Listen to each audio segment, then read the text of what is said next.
2 days after the first meeting, Lothar found himself back in the Lordaeron throne room with the continent's rulers. Khadgar had accompanied him again, and Lothar was glad of the lad's presence. Trennis was a kindly host and a good man, as were some of the other monarchs, but the young wizard was the only one Lothar had known from Azeroth. Even though the young man was not native to Stormwind, his presence reminded Lothar of home. Home, a place that no longer existed. Lothar knew he would have to accept that at some point. It still seemed unreal for now. He kept expecting to turn and see Lane laughing, or look up and watch a pair of griffins gliding by, or hear the sound of his men martialing in the courtyard. But all that was gone now. Their friends were dead. Their home had fallen, and he vowed to keep this land from following it into darkness, even if it cost his life. Right now, he thought it more likely to cost him his sanity. Lothar had never had much patience for politics, and had watched amazed over the years as Lane placated this noble and that one, easing arguments, diffusing conflicts, settling disputes, all the while never favoring anyone over the other or letting personal interests interfere with affairs of state. It was all a game. Lane had told him over and over again, a game of positioning and influence and subtle maneuvering. No one ever really won, not for long, and the goal was simply to maintain the strongest position possible for as long as possible. From what Lothar had seen, this continent's monarchs were experts at the game, and being forced to deal with them, supposedly as an equal, was driving him to his wits' end. After lunch that first day, they had returned to the throne room for more discussions. Everyone seemed to accept the idea that the Horde would come, even that too smooth Paranold. Now the question was what to do about it. It had taken the rest of the day to convince everyone that a unified army was the only answer. Tyrannus had agreed at once, fortunately, as had Trollbane and Proudmoore. And Proudmoore had taken little coaxing, but Paranold and Greymane had been more difficult. Lothar wasn't surprised at Paranold's reluctance. He'd known similar men back in Stormwind, smooth and silky and nasty, and always out for themselves at any cost. More often than not, they had turned out to be cowards. Paranold was probably afraid of battle personally, and extended that to his subjects, many of whom were no doubt braver than he was. Greymane was a surprise, however. The man certainly looked the warrior, with that powerful frame and his heavy armor. Nor had he stated that he would not fight, but he had been quick to suggest other options every time the talk had turned back to war, and Paranold, of course, had insisted on examining each suggestion in great detail. It was only after Proudmoore and Trollbane all but accused Greymane of cowardice that the burly man had agreed an army was their own recourse. The second day had been more of the same. They had settled on the idea of war at least, but now there were the logistics of cooperation to consider. Which armies would supply what troops? Where would they be stationed? How would they be supplied?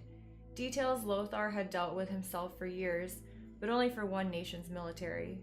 They were now dealing with 5, not counting any Stormwind survivors he could muster, and each king had his own ideas and own methods. And of course, the biggest question was one of command. Each king seemed to feel he should have command of the unified army. Trennis pointed out that Lordaeron was the largest kingdom with the most troops, and also that he was the one who had summoned the rest of them. Trollbane claimed to have the most actual fighting experience. At looking at the gruff mountain king, Lothar believed him. Proudmoore mentioned the power of his navy and the importance of ships for troops transport and supplies. Greymane's was the most southern of the kingdoms, and he seemed to feel that meant he should have command because his lands would be the first overrun if the Horde approached on foot. Even though that wasn't true, since Stromgarde actually was the foremost along the path the Horde would take from Kaz Modan to Dun Moder and on.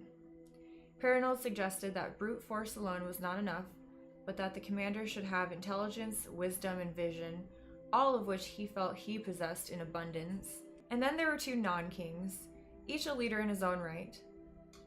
Archbishop Fowl, whose followers included most of the people from all the kingdoms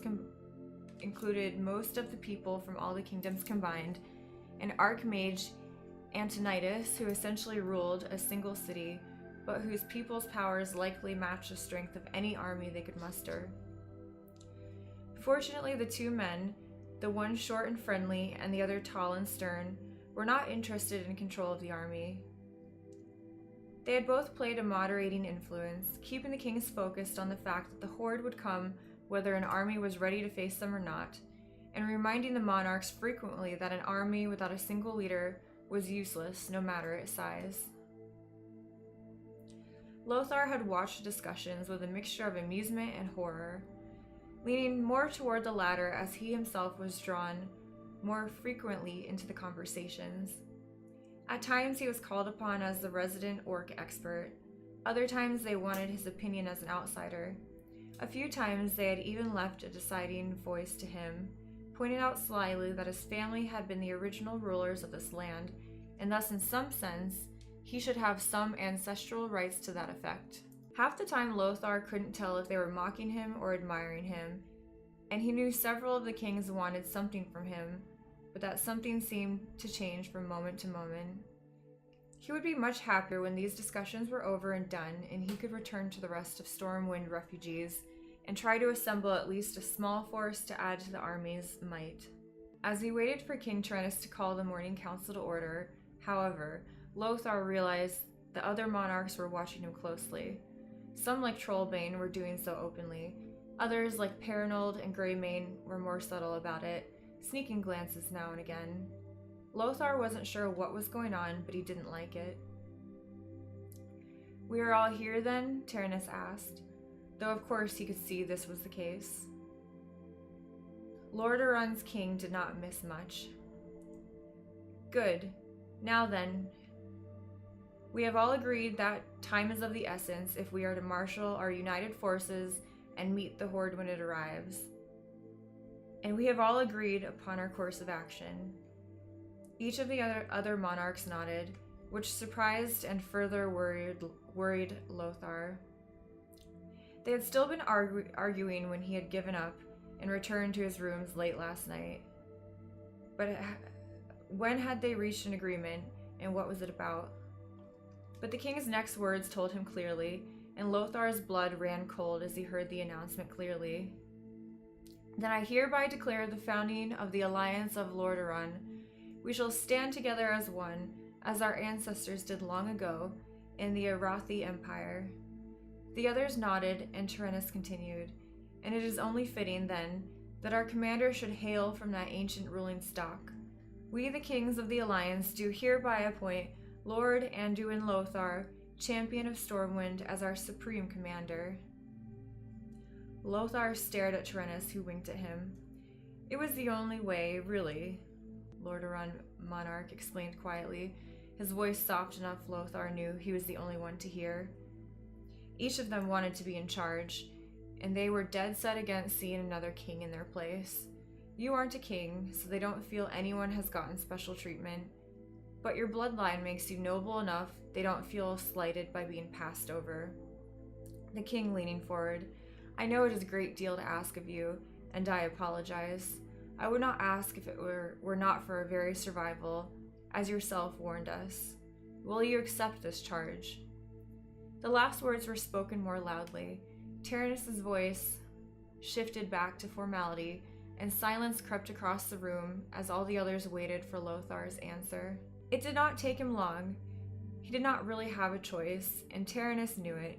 He could not walk away from this, not now, not after all that had happened. "I accept the charge," he replied, his voice ringing through the chamber. I will lead the Alliance against the army against the horde." "Very good," Tyrannus clapped his hands. "We shall each go now to assemble our own troops, gear, and supplies. I suggest we meet again in 1 week to present our rosters and inventories to Lord Lothar, so that he may see what forces he has at his disposal and begin this planning." The other kings muttered or nodded their agreement. Each one in turn came up to Lothar to congratulate him on his appointment and to pledge their full support, though from Perinold and Greymane the statement seemed less sincere. Then the kings were gone, leaving only 4 in the room. Lothar glanced at Khadgar, who actually grinned at him. "Out of the frying pan, eh?" the young old mage asked, shaking his head. "And you let them talk you into that, those clever bastards. They'd sell their own children if they thought it would win them even a single acre more to their domains. I particularly like the way they just assumed you'd accept. But that's what happens when you have authority over others. You stop realizing that anyone else matters, much less has a say in events." Ahem, the cough cut off whatever else the young wizard meant to say, and he looked up at one of the other men present, embarrassment plain on his face for once. "Not all authority is corrupt and self-serving, young man," Archbishop Fowl pointed out, his normally jovial face stern. "There are those of us called to serve by leading, just as your friend here was." "Of course, Father, please forgive me. I did not mean to imply. I was referring to those of temporal authority only. Of course you." It was the first time Lothar had ever seen the normally smooth Khadgar too flustered for words, and he couldn't help chuckling at his young companion's predicament. Fowl was laughing as well. In such a good-natured way, Khadgar himself soon joined in. "Enough, lad," Fowl said at last, raising one palm. "I do not blame you for your outburst, and Lord Lothar was certainly maneuvered neatly into that trap. I must confess, however, that I too lent my weight to that decision. You are a good man, sir, and I believe you are our best possible choice for the Alliance commander. I, for one, feel better knowing you will be planning our battles and leading our forces." "Thank you, Father." Lothar had never been a religious man, but he had a great deal of respect for the Church of Light, and everything he had seen of Fowl thus far had impressed him. To hear the Archbishop praising him so warmly left him uncomfortable but proud.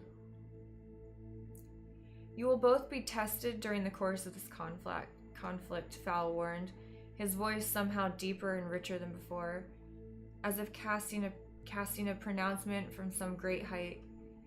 "You will be pushed to the very limits, not just of your talents, but of your courage and of your resolve.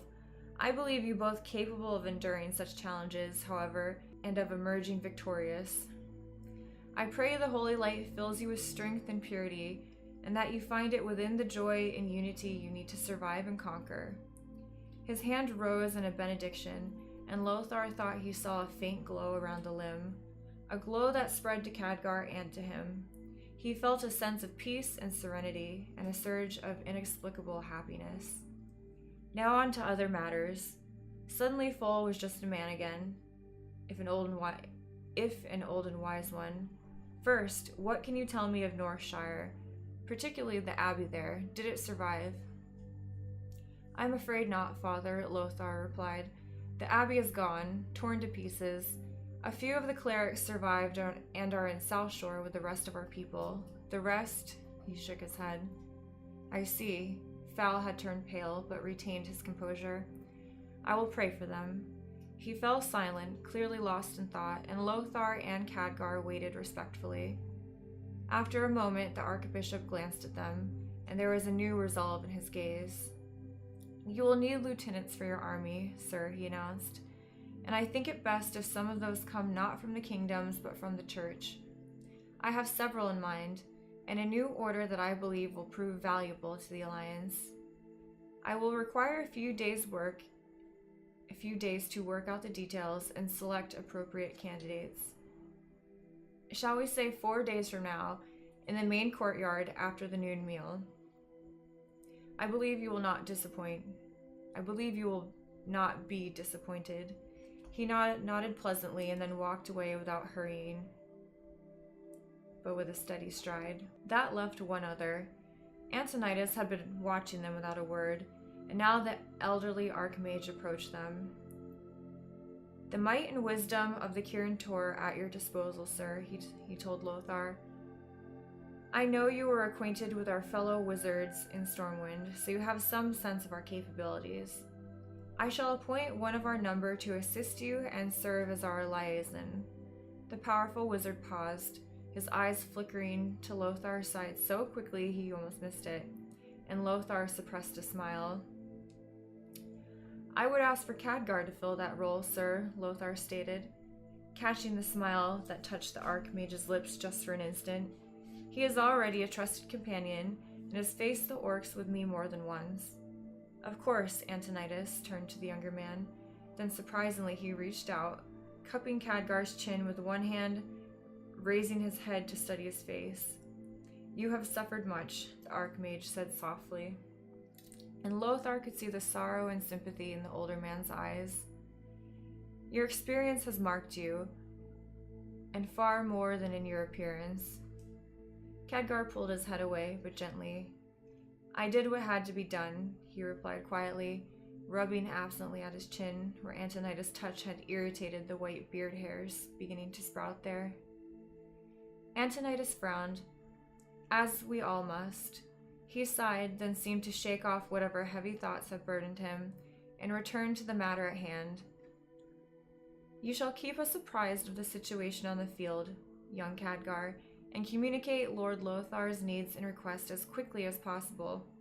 You shall also coordinate the efforts of any other magi present.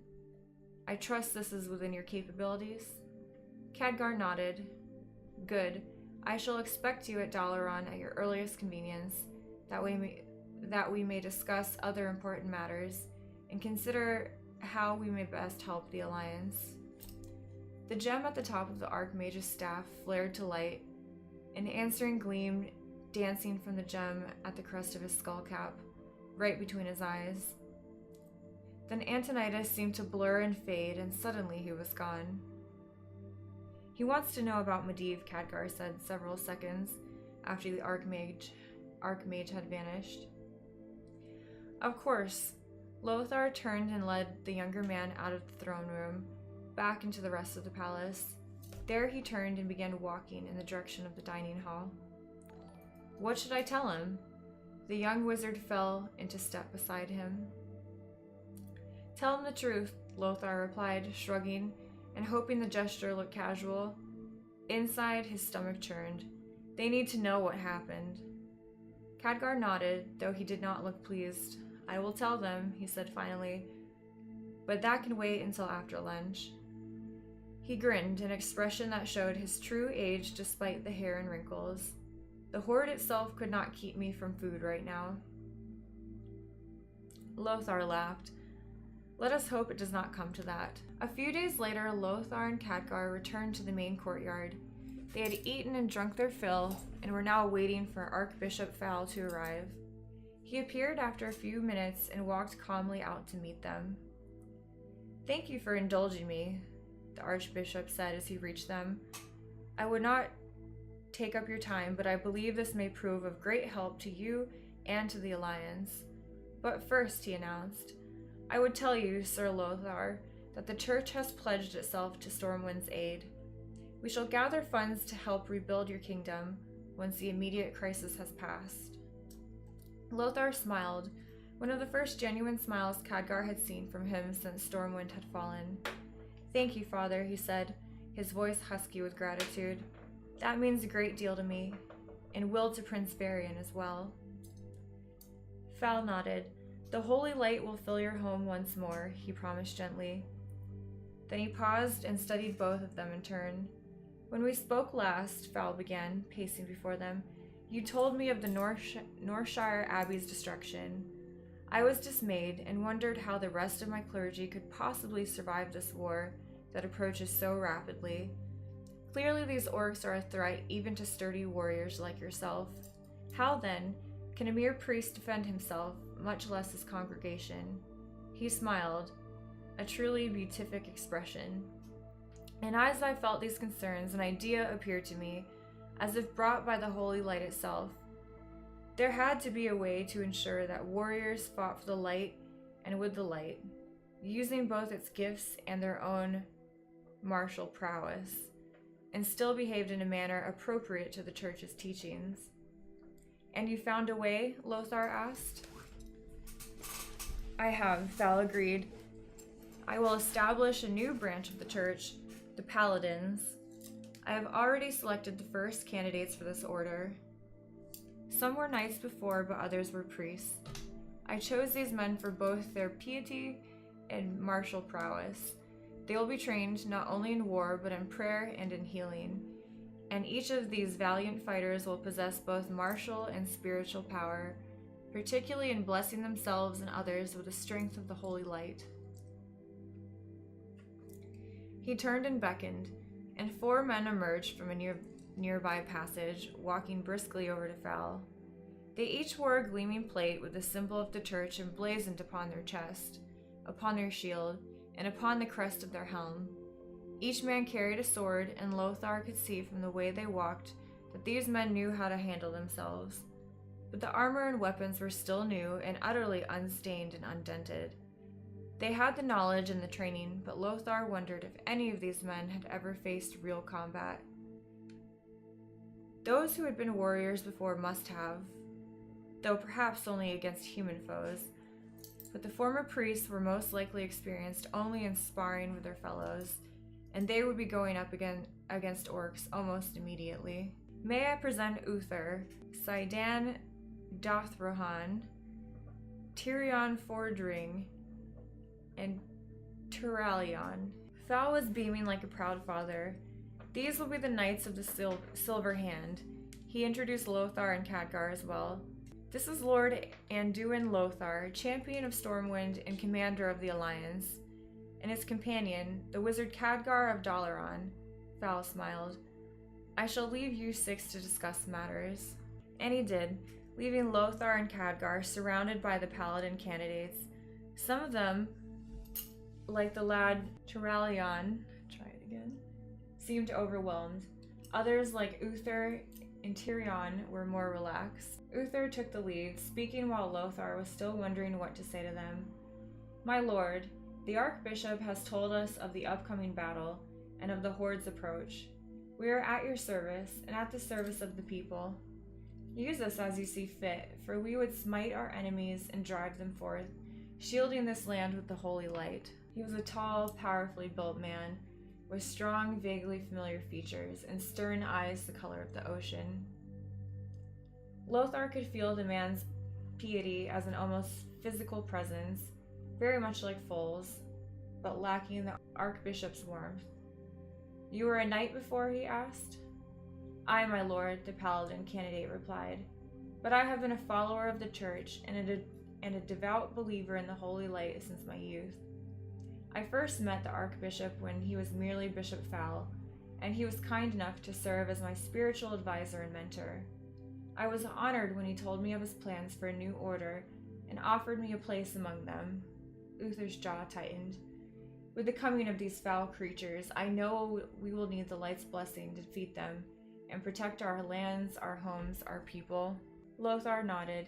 He could understand why the man had turned to faith as an answer, or at least part of an answer, and he had no doubt Uther would be a powerful force on the battlefield. But something about the man's zeal unnerved him. He suspected Uther was too focused upon honor and faith to use less noble methods of success, and that would not hold well here. Lothar himself had learned from bitter experience that when dealing with the orcs, honor alone was not enough.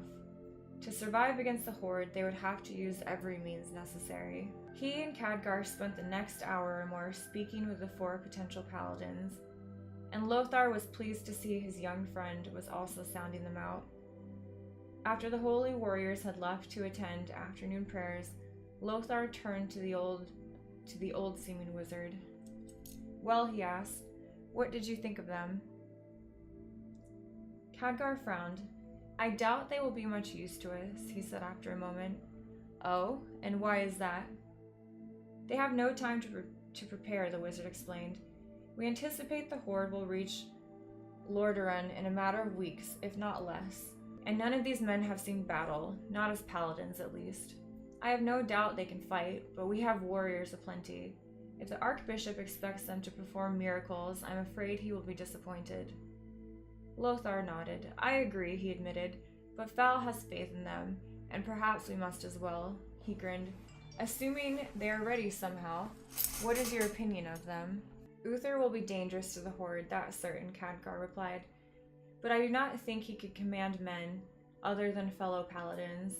His piety is too strong, too abrasive for most soldiers to endure. Lothar nodded for his companion to continue. Saidan Tirion are much the same. Saidan was a knight first, and Tirion a warrior. But they have since found faith. That may make them hesitate to use tactics they might have appreciated as simple fighters. Lothar smiled. And Tirion? The least of them in faith, and thus the highest in my eyes, Khadgar admitted with a grin. He was trained for the priesthood and is a loyal church follower, but lacks the blinding zeal of the others. He also sees farther than them and has more wit. I agree. The young man had impressed Lothar as well. Tirion had been hesitant to speak at first, and after a few minutes the reason became clear. He had heard of Lothar and his deeds in Stormwind and seemed awed, a fact that made Lothar uncomfortable, though it was not the first time he had faced it. Many youths back home had worshipped him as well, and begged him to train them and induct them into his guard. But after overcoming that initial reserve, Tirion had proven to be a bright young man with an agile mind and more appreciation for subtleties and shades than his fellows. Lothar had liked him right away, and the fact that Khadgar felt the same only confirmed his opinion. I will speak to Fal, Lothar said at last. The paladins will no doubt be valued assets, and I will take Uther as our liaison to them, and to any other forces the church can supply. Something else occurred to him. I will propose an additional candidate as well, he said. Gavinrad. He was one of my knights in Azeroth, the most faithful of us and a good man. I suspect he would make a fine paladin, he smiled, but Tirion I will take to serve as one of my lieutenants. Khadgar nodded. A good choice, I'd say. He shook his head. Now let us hope the Horde gives us time to prepare them and the rest of our forces. We will prepare what we can, Lothar answered pragmatically, already thinking on how to disposition whatever troops the king supplied, and we will face them when we must. There is little else we can do. You can